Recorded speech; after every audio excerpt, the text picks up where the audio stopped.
All right. My name is Rich Schmidt. We're here with Morgan Schick. We're at Grape Ape in Portland. It's July 19th, 2023. Morgan, thank you so much for joining us today. Pleasure. First question, why wine? I started working in the restaurant industry as a dishwasher and got into food. I was cooking and moved into bartending because I had been promised a raise as a chef in a nightclub, and they couldn't give me the raise, so they gave me a bar shift instead. And throughout that whole, and then I was in front of house management and so on, and throughout that was working sort of tangentially with wine, whether as a server or a manager, or as a bartender and partner in a couple cocktail bars. There was always sort of wine around, but it was never my purview exactly. Or if it was my purview, it was my purview at places that weren't wine places.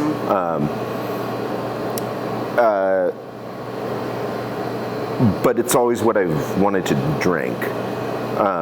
And for as many years as I spent making cocktails and thinking about cocktails, I have no interest really in drinking cocktails, and I'm not going to make. I don't make them at home, and so on. What I do at home is I open a bottle of wine. I think that opening this place was coming back to being like, okay, well, why don't I do a thing that's focused on the stuff I want to actually drink and think about and talk about and meet the people who make it, And I was talking to one of my distributors the other day. This was the first time that this had sort of come up, so it's not fully formed as an idea yet. But I think that there's something about the volatility of wine and the lack of consistency, which is what makes it exciting, right? I visited a lot of Scotch whiskey distilleries, and they're very calculated, right? They know if you put this kind of angle on the gooseneck on the still, you're going to get more oils, so you're going to get that Macallan oiliness, and then if you age it in this kind of temperature room for this long, it's going to taste like this, and you're going to blend it like this. And the result is that every bottle of Macallan 12 that you open tastes exactly the same, and that's the goal, which is impressive, but also, now you know what Macallan 12 tastes like forever. With wine, I don't know, there's stuff I have on the shelf here where I'm like, well, I actually haven't tasted this vintage, so I don't know. I know it was good last year. Maybe this year it's going to suck. Maybe this year it's going to be better. But what you know is it's not going to be the same. And getting to talk to some people who make wine, it's exciting that they don't know either. They're like, well, I'm gonna kind of do the same thing I did last year and hope something good happens. And I think that it's just a more exciting product, I think, in that way, in its, and you can look at it as like an expression of the land, or an expression of the particular time that it was made, or, whatever shit's floating around in the ether that we don't understand how it gets into liquid form, but it's like, it's not as easy to understand because you don't know what's happening. Back up a little bit and talk about life before all of this. Where were you born and raised, and what was your path after high school? I was born in Massachusetts. Went to high school in New Hampshire, and then went to college in Colorado Springs, which is where I took a job as a dishwasher. We had a family friend who was the subject. I had to do a project for high school that was like a long-form interview project, and I interviewed this family friend who is a chef and restaurateur, and I think that sort of she was a really cool lady. And I think that kind of stuck with me when I started working in restaurants, that it was like in the back of my mind that was just like getting to talk to her, and she's a very colorful, exciting woman to talk to. So I started from dishwashing. I was, prepping and line cooking, and moved to Portland after college, and got a job as the chef in a nightclub, which involved making exactly as much food as you can imagine you make as a chef in a nightclub, and was promised a raise, and the day came when I said, well, it's 6 months, where's my money? And they were like, well, we don't have any more money, but how about you bartend one night a week? And I very quickly discovered that you made more money, you met more girls, and you didn't smell like cheese. So I made the transition. I did bars for a couple years in Portland. I was a server and bartender at a neighborhood bar and grill. Tended bar a couple places, couple restaurants. Became a bar manager at I guess 2 places, where I actually got to start developing a program, and despite the fact that I had no idea what I was doing really. And then in 2006, I moved to the Bay Area, and tried to get a real job, which didn't take. And a couple years into that experiment, sort of the very beginning stirrings of the cocktail renaissance, and the Bay Area was a real hub of that, and all of a sudden cocktails seemed really interesting and exciting in a way that they hadn't 4 years before when I had been doing it. There was just more interesting spirits available, people learning the history, people reprinting the old books. There was a real community building up around it, people using actual fresh things instead of, finest call. So I got back into it. In the midst of that, or I should say leading up to that, I did some restaurant stuff that was more wine focused, and specifically Italian wine. I helped to open a restaurant right when I first moved to the Bay Area that was a all Italian wine bar and restaurant that required a real crash course in Italian wine. And the proprietor was very passionate and sort of a good person to get you excited about thinking about it and drinking it. And then the place where I was working when I sort of got back interested in cocktails was actually, I was the GM of an Italian restaurant in Oakland. And in a large part because of my experience with Bar Bambino, I was like, well, we can do an all Italian list. The owners made me put on a California Chard and a California Pinot, just to not have to have the arguments every day. But other than that, it was all Italian. So it was sort of I dipped my feet back into restaurants that way, and then sort of found the cocktail world. And I did that for, I don't know, 12 years? Does that sound right? What year is it? 2023. Yeah, so I worked at cocktail bars, and I became a partner in a bar in San Francisco. Opened another one with that same partner. And then in January of 2020, I got bought out of them and decided I didn't feel like spending my days worrying about, whether or not the dishwasher showed up that day or not. And thought I'd do something else, and then, you know, a month and a half later, nobody got to do anything. So, and moved back to Portland in the midst of the pandemic.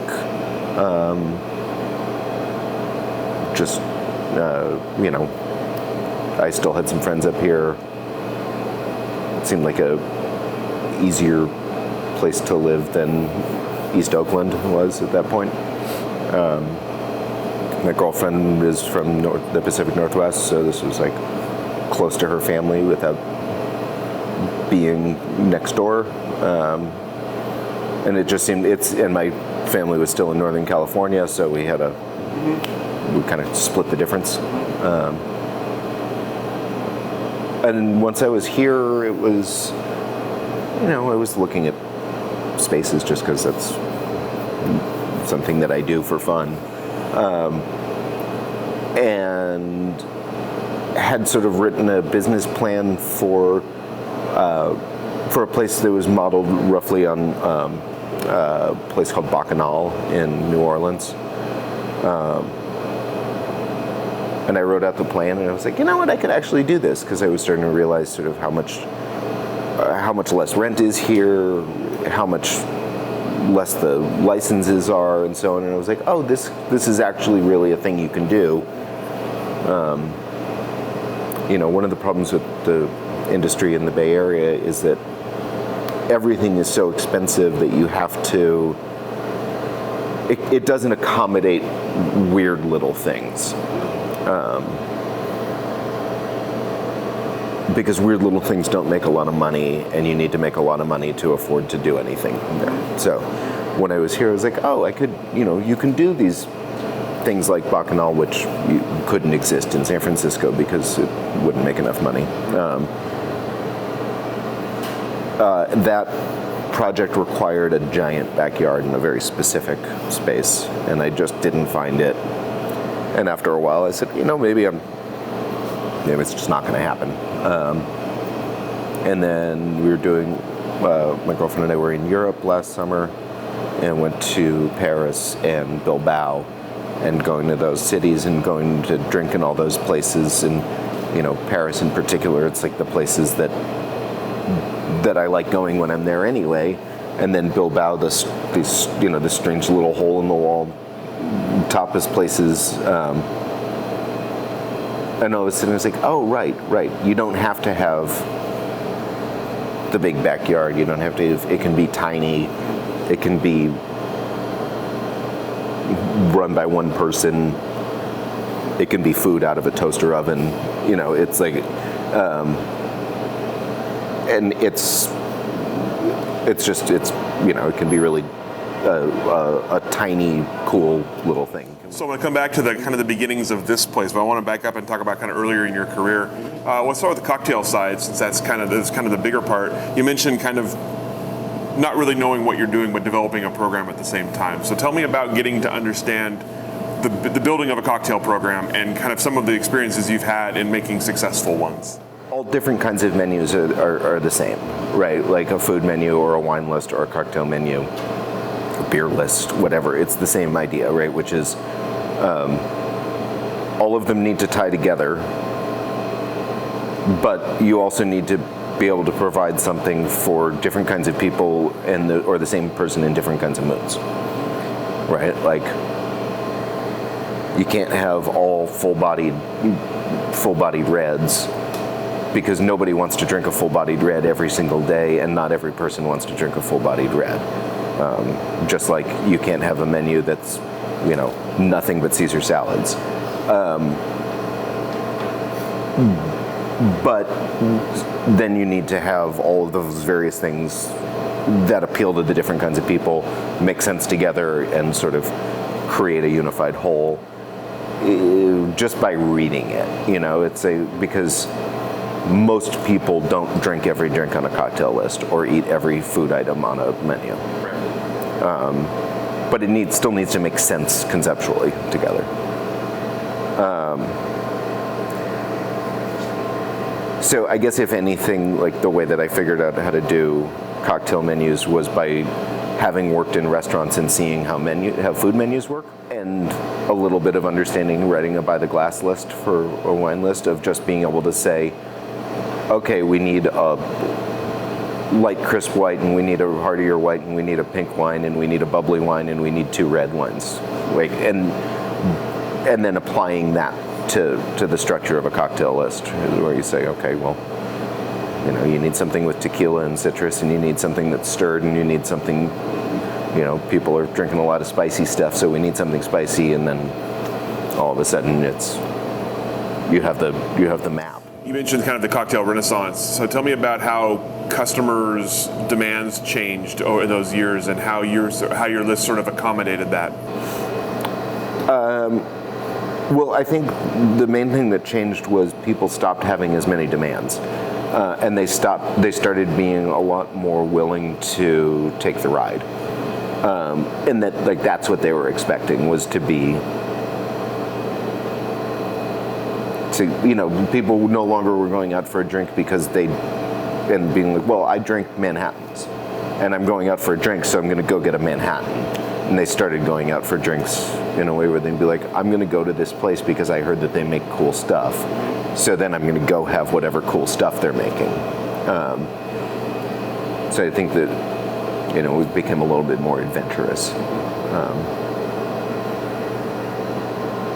Also, as part of that, just more willing to spend money on drinks and, delve into the entire experience and, be willing to walk into a hot dog stand in the Lower East Side and pick up a phone in a phone booth and walk through a hole to get into a bar to get a drink. And that wouldn't have happened 20 years ago. Fortunately, now one of the things that's happened too is that people expect there to be fresh ingredients, and expect places to have good ice and a printed menu and better service and give you a glass of water and put a coaster down. I think that the cocktail world caught up with the restaurant world in that way, where, and there became room for more different kinds of places. It wasn't like a dive bar or a fancy bar in a hotel. It was a dive bar and a neighborhood bar and a better neighborhood bar and a neighborhood bar that had a really good whiskey list and a fun loose cocktail bar and a fancy ass cocktail bar and an omakase cocktail bar. It's which is, I think, good for everybody, right? It means that the people making drinks get to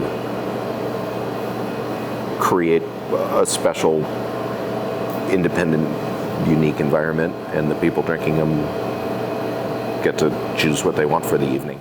So you mentioned earlier that wine was kind of more of a personal taste at this point. You're making cocktails, but you're interested in wine and drinking wine. Tell me about your kind of personal wine education. How did you sort of learn about wine, and what did you find yourself attracted to? Oh, I don't know anything about it. And I that's kind of a joke, but it's also kind of true.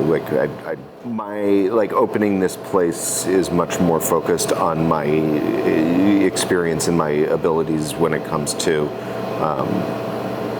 designing a space, designing the feel of a space, the hospitality aspect. I rely on my staff to know a lot more about the wine than I do. But a lot of the way that I've learned over the years is just by talking to people I work with, talking to the distributors. A good distributor will talk to you as if you know what you're talking about, and then you pretend you do, and then go home and look up all the things that they said that you didn't know. And I've read some good books. When I took that Italian wine job, I read the entire Vino Italiano cover to cover, and then for a little while I remembered it. I couldn't pass a first level somm class. I have a terrible palate memory. I can't remember half of the grapes in the wines on the shelf behind me.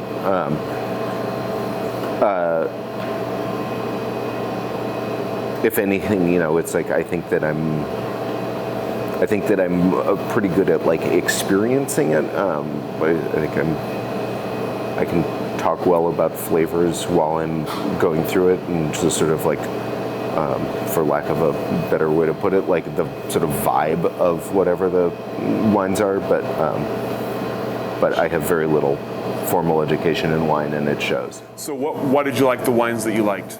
I mean, from a very like just structural thing, like I don't like a lot of tannin, and that's not my bag. I tend to like sort of fresher, brighter, more acidic wines. But also, I don't know. I like tasting things that I hadn't tasted before. And that's true in food and in drink. And I like tasting things I don't understand, which is good because I don't understand very much. So. You talked earlier about a wine list akin to a menu and similar to other lists, but obviously with a wine list, there's an expectation of obviously pairing with food, working with the food in the place. So as you're building a wine list, as you're starting in that side of things, tell me about learning how to pair and learning how to build a list that complements the food of the place. Excuse me. The places that obviously we have food here and it goes with the wine, but we also have such a big, this is a retail store as well as a wine bar, and so there's a much bigger selection than you would have on just like on a wine list for a restaurant this size. But the places that I worked before where there was a wine list in food, they were very regionally specific. So which makes it a much easier way to build a pairing, right? Because you're like, well, this is Northern Italian food, so we're going to have all Northern Italian wine, and you have a much better chance of hitting it. And like, you don't need to know much about wine to be able to look at a map. So let's talk about this place then. Obviously, you mentioned the blueprint kind of came to you. Tell me about let's talk about the space first. Tell me about finding and choosing this space for Grape Ape. I was looking all over the east side, and this place just came up as a listing. I don't know, when I came down to see it, I liked that the neighborhood feels like it's in a city. I liked the proportions of it. I like that it's little enough that it feels cozy, but the ceilings are tall enough that it doesn't feel cave-like. It's small enough that it can be run by one person, which was important to me. So from there, tell me about kind of mapping out what it was going to be. A lot of it kind of flows. I guess it's hard to say which stuff I wanted to do and then made it fit into the space, and which stuff I decided to do because it fit into the space. But there's like, I had an idea for a food menu, and then we had to adjust it based on what equipment I could fit in here. But then also, once you have that equipment, then you're like, oh, well, if we're doing that, we can also do. And I'm kind of similar with the drink program, right? We have the by the glass list is as long as it is, because that's how much space there is in the fridge.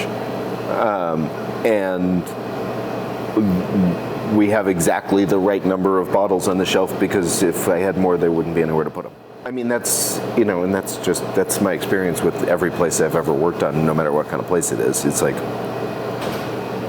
if you want to do fancy tweezer food, but you don't have space for 12 people in the kitchen, then you're not doing that food. And then if what you've got is a 2-basket fryer and room for one guy in the kitchen, then you're doing fried food.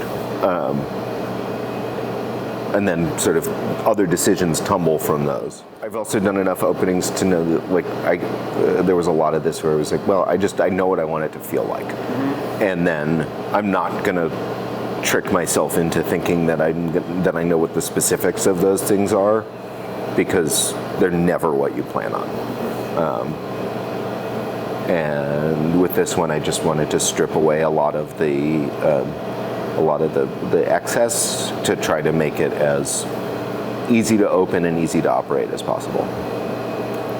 And also figuring that most of that shit isn't stuff that guests ever care about or interact with. It's like, I want something tasty to eat and something tasty to drink and a nice person to serve it to them, and hopefully like the music isn't too bad. So with the feel specifically, what was the vibe you were going for here? What did you want this to feel like?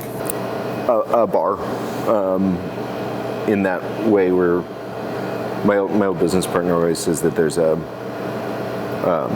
a moment when you walk into a space, and if there's a host stand there, it's a restaurant.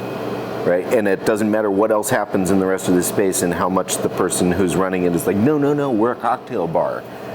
If there's a host, it's a restaurant, and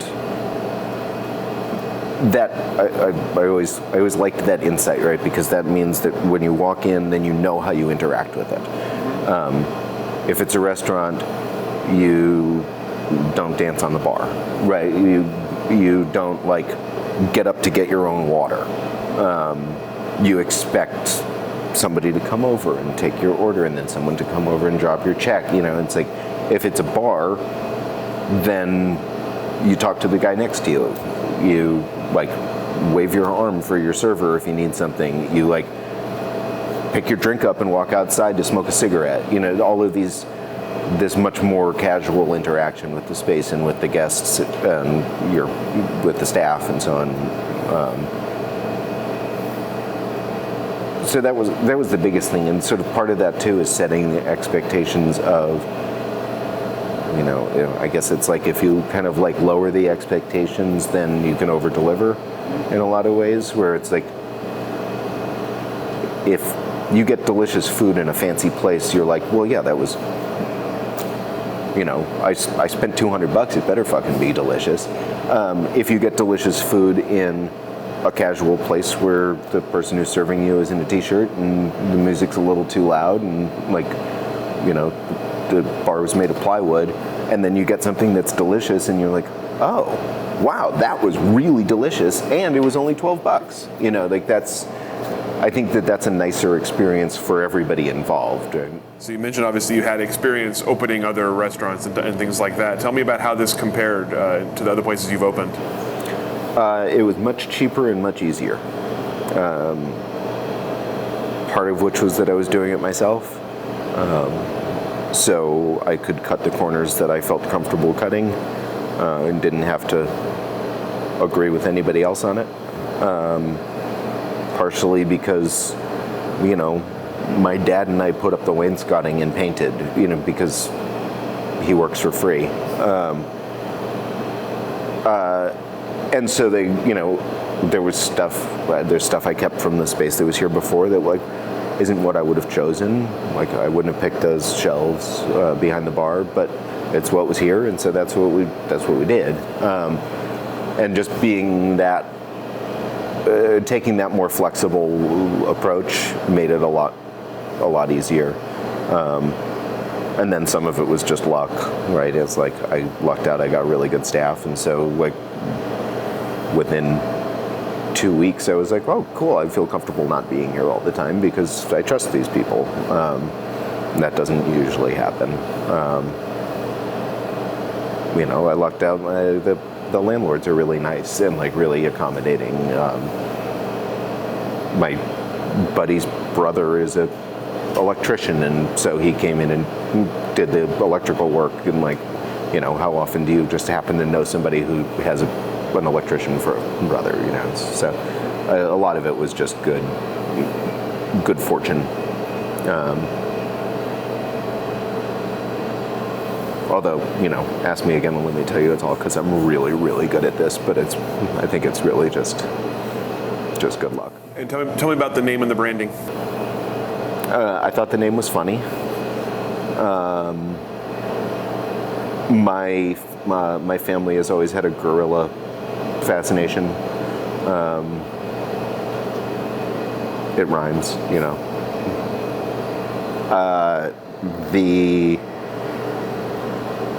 The branding is when I left the bar biz, theoretically what I was leaving to do was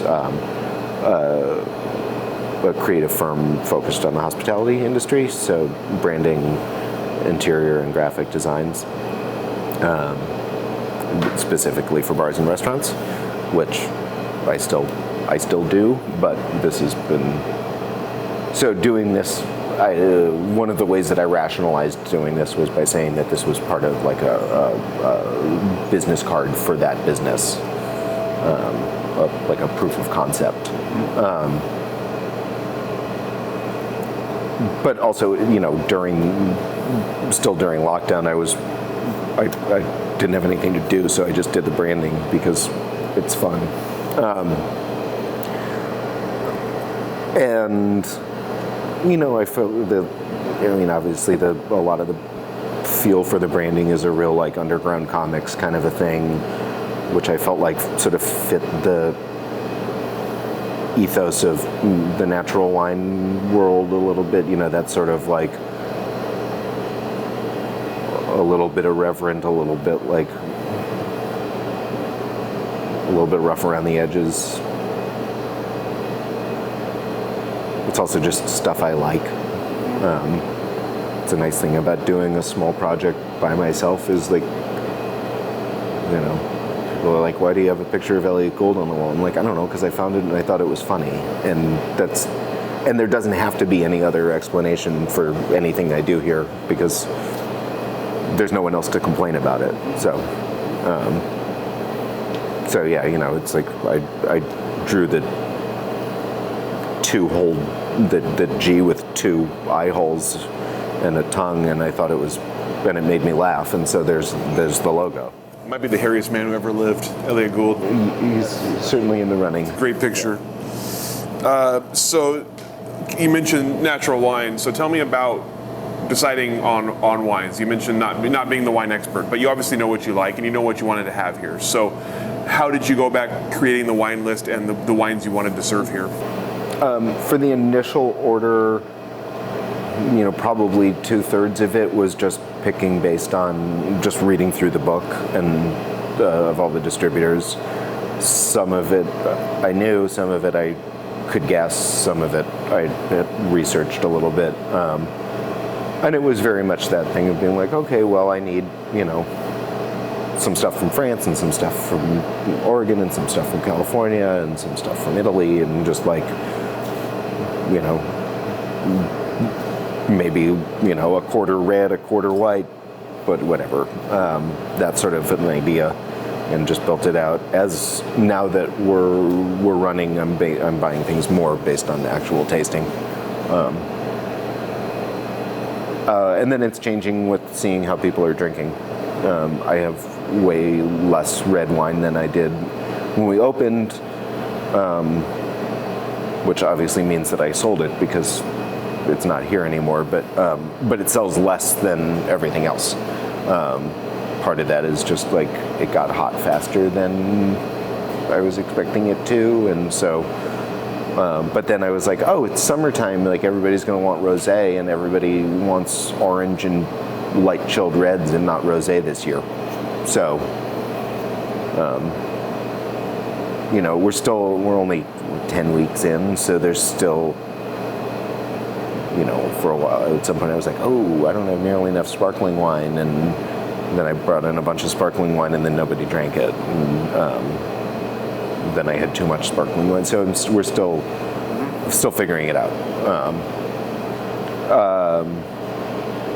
And in terms of what sells, it's like I'm also learning what the staff is excited about, because if they're excited about it, then it sells, or they drink it.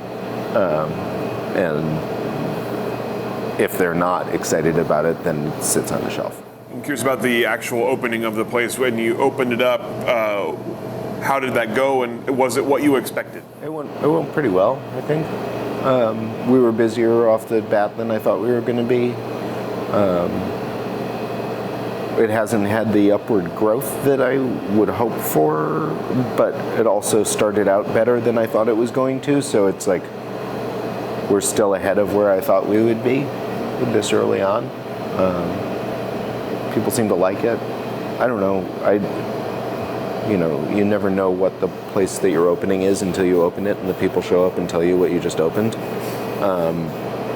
And so I kind of went into this with that understanding and just being willing to, and especially like this place it's such a hybrid-y kind of model, right? It's like, it's a wine store, but it's also a cafe, restaurant, and it's also a bar, and we're open all day. And so it's like, I don't know, you guys going to show up for lunch, or are you going to show up in the middle of the afternoon and we're going to do 90% retail, or is it going to be a late night bar, or are people going to call and like want to get reservations because they want to come in for a dinner, and I think we still don't really know, honestly, which way it's going to fall.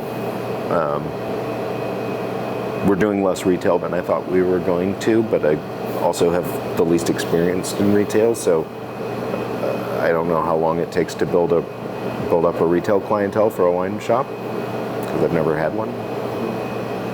I have a better handle on how long it takes to build up clientele for a restaurant and a bar, and it seems like that's like it's going about like you would hope. Who have you found to be your customers so far? Is it a local crowd, tourist crowd, repeat crowd? We're getting repeat crowd, but we're still new enough that we're still seeing a lot of new people, which is good, because if we were all repeat crowd now, we'd be out of business, because there's just not enough of them. We've had a fair number of tourists. I don't know why. I don't know where they heard about it, but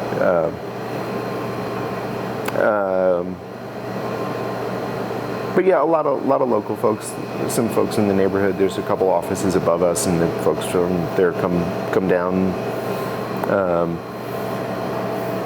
We've had a decent number of like wine people, and we're right by a whole bunch of the wine warehouses. Which has been nice. It's nice to, the guy who makes one of the wines that we have on the shelf come in yesterday for lunch, just because he was working around the corner and was like, I need lunch. Like, which is,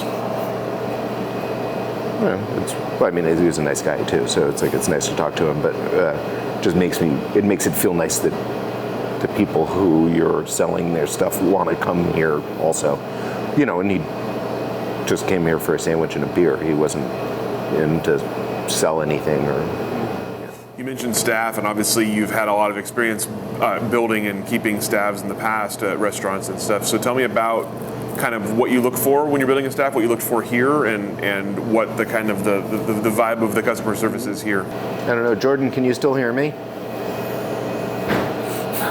Oh, perfect. I'm about to talk about the staff, so I just wanted to make sure you couldn't hear me. I was looking for, I think, well, with cooks, it's different. It's like, obviously you want somebody you can talk to, but like, for front of house people, the most important thing is how they actually interact, right? And because everything else you can train. I can teach somebody how to tend bar. I can't teach them how to talk about wine, but they can go read a book. But you can't teach somebody not to be an asshole. So a lot of it was like, I don't know, would I want to sit here and have you talk to me across the bar? I have a staff of 4. 2 of them I found by recommendations from people who I trust, and so that was an easy. Jordan, who's waiting to set up right now, was a recommendation from a mutual friend who I met down in Oakland.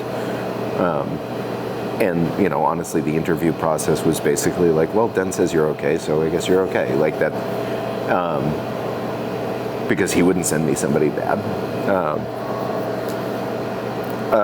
And then the one front of house person that I hired from an interview process. Well, this wasn't the deciding factor, but I thought it was interesting that of all the people I interviewed, he was the only one who brought a physical copy of his resume, which I admit that I'm old enough that I still think that that's important, but everyone who's any bit younger than me doesn't know that you're supposed to do that. And he's like 24, and he showed up and took out, his folder and gave me a copy of his resume. And I was like, I don't even know where you know how to find a printer. That's not why he got the job, but I liked that was a part of it. But like, I hired him over a couple of people who had significant wine experience, because he was excited, he was really nice, he was good to talk to, he got the best reference I've ever heard from anyone. And he's like, he fits the feel. Like he's good with guests. He like is a good part of the crew. And then training was just like setting expectations about like what kind of space it is and how I want the guests to feel. And I'm trying here to give the staff a lot of leeway. They get to choose their own music. They get to wear whatever they want. I'm letting them like buy the glass wines that are just on the shelf that are only by the bottle, assuming that they can figure out how to sell enough of it that we don't lose money on it. It's just being like, okay, well, you're here. Like, let's just, don't be an idiot. You know what you're going for. Like, you know what the end goal is, which is like that the people here are having a good time and that we can pay the rent. So find your way there. So you mentioned being about 10 weeks into this and still kind of figuring out what this is. So tell me about vision for this down the road. What would you hope this turns into a couple years into its existence? This neighborhood is going through, or is about to go through a sort of a big development. So the thing that I hope is that in the long run, like in 5-7 years, when this is like the cool, hip, booming new neighborhood in town, that this place feels like it's always been here. I'd like the staff to own it. I'd like either that or franchise it and sell out or light it on fire and drop the keys through the mailbox. As long as there's an exit strategy. Yeah, that's right. Yeah. So let's talk about the Oregon wine industry a little bit. Obviously, you've been around it. You have wines on here, Oregon wines on the shelf here. What have you sort of seen from the Oregon wine industry? What excites you about it? Why are the wines that are here from Oregon here? I mean, the last one's easy. It's just they're the ones that I think taste really good. I don't know. I don't think I have enough. I don't think I know it well enough to have anything really coherent to say about that. I don't know. I know how. I'd say like the kinds of producers that I have here and the kinds of producers I have from California seem more alike to me than either of them do to the like larger scale conventional winemaking people from either of those places. But I can't, I couldn't say how like Marigny is different from Ruth Lewandowski. It's like they seem like they're kind of similar approaches, like approach to farming and grapes, and like they're both trying to make something that they think tastes good. And so you talk about the future for this place. What sort of is the future for you? What else are you looking ahead to, either professionally or personally, that maybe has you excited? Well, I would like to be able to do more of the sort of creative work of helping other people get spaces open. I like that process a lot. I'm working on a project in Nashville right now that has been on a construction. I mean, delay is sort of construction delays are redundant, I guess.